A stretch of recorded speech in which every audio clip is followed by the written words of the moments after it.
तो मैं आपके ऊपर हमला कर दूंगा। वो इंटरनेट की बंदिश पे रद्दमल देते हैं अमेरिकन। लेकिन पाकिस्तान में जो मौजूदा रजीम है वो भी ये सारा कुछ पाकिस्तान में कर रहा है और करता चला आ रहा है, लेकिन इस पर अमेरिका बिल्कुल आंखें बंद करके बैठा रहता है। इलेक्शन पाकिस्तान में चोरी हो गया, हारे हुओं को मसलत कर दिया गया, इंसानी हकूक पामाल कर दिए गए, लीडरों को जेलों में डाला गया, फौजी अदालतों से सजाएं हुई, चादर और चार दीवारी पर बार बार हमले हुए, खवातीन के साथ जुल्म हुआ, कत्लेआम पाकिस्तान में बार बार किया गया, इंटरनेट की बंदिश पाकिस्तान में एक रूटीन बनती रही और फायरवॉल पाकिस्तान में मामूल बन गया, मगर नतीजा अमेरिका की तरफ से किसी किस्म का कोई जो है वो रद्दमल नहीं आया।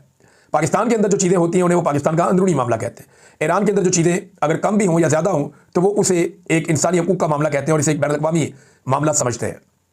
तो मामला सिर्फ अमेरिका के कौमी मफाद का है।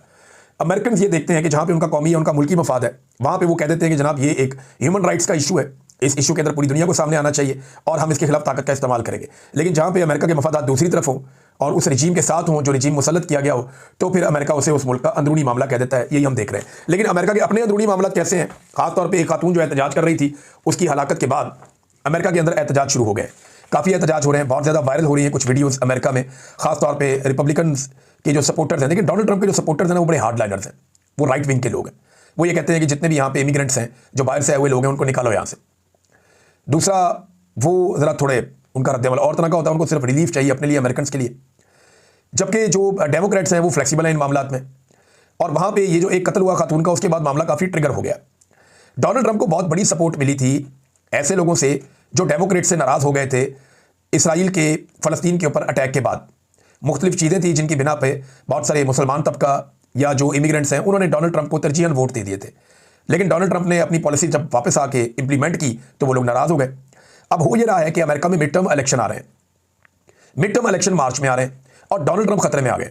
डोनाल्ड ट्रंप को यह लगता है कि अगर वो इलेक्शन हार गए मिड टर्म इलेक्शन तो उनको इंपीच कर दिया जाएगा और डोनाल्ड ट्रंप ने इस खतरे का इजहार अपने मुंह से कर दिया।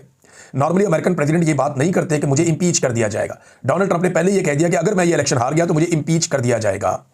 मिड टर्म इलेक्शन में जो सर्वे दारे हैं उनमें डेमोक्रेट्स की थोड़ी सी बेहतरी दिखाई दे रही है, जबकि रिपब्लिकन्स क्योंकि वो गवर्नमेंट में हैं और मल्टीपल इश्यूज हो चुके हैं, कुछ ऐसे स्कैंडल्स सामने आ चुके हैं और कुछ ऐसे इश्यूज हैं अमेरिका के जिन पे डोनाल्ड ट्रंप ने वादे किए थे लेकिन वो काम हुआ नहीं, तो अब लोग थोड़े से खाइफ भी हैं।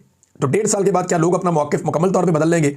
तो जो सर्वे दारे हैं वो ये कह रहे हैं कि डेमोक्रेट्स के मुकाबले में रिपब्लिकन्स कम मकबूल हैं इस वक्त और डेमोक्रेट्स शायद ज़्यादा सीटें जीत जाएँ। अच्छा, अगर डेमोक्रेट्स ज़्यादा सीटें जीत जाते हैं तो फिर क्या होगा? देखें, अभी एक डेवलपमेंट ऐसी हुई है अमेरिका में जो डोनाल्ड ट्रंप के लिए बड़ी खतरनाक है।